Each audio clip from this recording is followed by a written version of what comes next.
And this week, another episode of Capitalism, red in tooth and claw.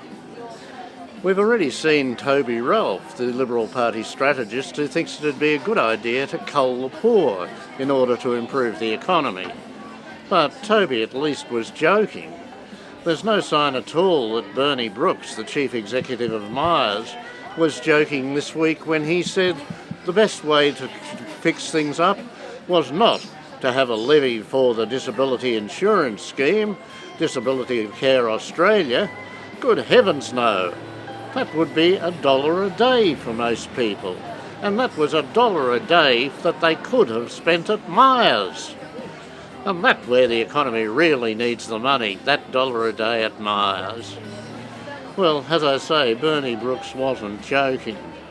There was naturally something of a storm of protest, and Bernie eventually said, look, he was sorry if anybody was offended, but really, a levy of $1 a day that they could have spent at Myers, well, it really wasn't a very good idea. So, capitalism red in tooth and claw, and totally unrepentant. And it's hardly surprising that this came in the week that the last of the big banks, Westpac, brought in yet another record profit. Yes, yet another one. Apparently the banks don't think it's even a reasonable year unless it shows a record profit.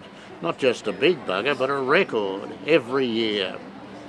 And this year, the four big banks between them showed profits of $25 billion.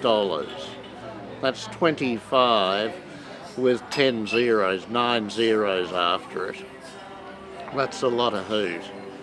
That's enough money, to put it in perspective, to pay for the Gonski school reforms and almost all of the disability insurance scheme into the bargain. You could have both of those for the price of 1 year of the four big banks. But, come on, what do you think this is? Some sort of charity? Some sort of welfare state?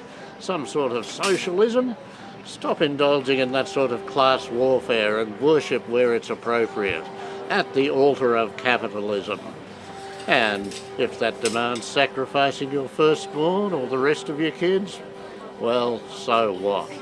That's what we call economic rationalism. And I'm Mungo McCallum. Let's hear it one more time, with feeling. The banks are bastards.